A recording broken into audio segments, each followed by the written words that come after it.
Okay, so I ended up in Rockbridge County because in 1993 I had interviewed with the company and they told me there was this job opening in a small town in Virginia. I looked on the map. I'd seen that it was close to the Appalachian Trail. It was close to the Blue Ridge Parkway, close to rivers and mountains. And once I saw that, I knew that was kind of the place I wanted to be. I had a young family and knew I'd be able to have more than enough recreational opportunities and just a great place to raise kids.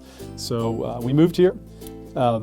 Absolutely love living here. It's, for me, I consider this a big part of my compensation. Munters doesn't know that, and they could probably use it against me. But living here is probably as important as whatever my salary would be. And I think a lot of folks that I work with here would say the same thing.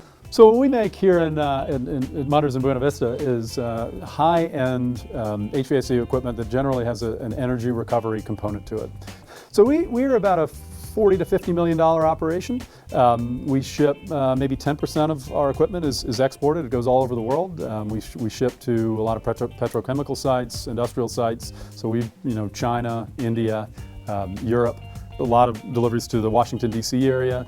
We've got 250 employees. About 150 to 175 of them are what you call blue collar. They're kind of craftspeople, working out on the shop floor building things. And we've got about 75 people of white collar, a lot of engineers, mechanical, electrical engineers, professionals, customer service, finance and accounting. Munters has a number of factories all over the world, 20 to 30. And this factory is seen as having the highest caliber craftsperson of any of our factories. So we tend to get the most complicated, most highly engineered equipment to build. So we put this factory up against any other factory, not only within Munters, but within our industry. We're seen as building the highest end equipment in the HVAC industry, our little niche part of it.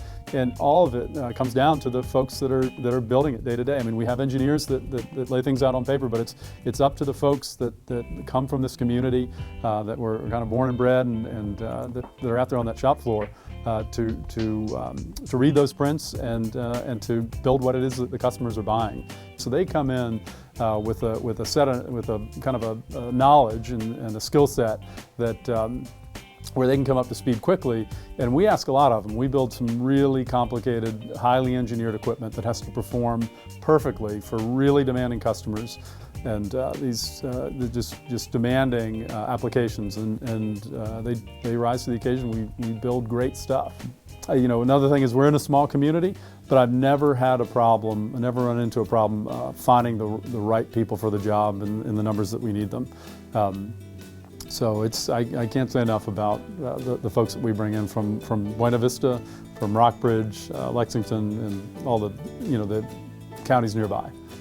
One thing that may sum it all up is we had our Swedish board had their annual board meeting here one year, and one of the board members came up to me at the bar at the Southern Inn.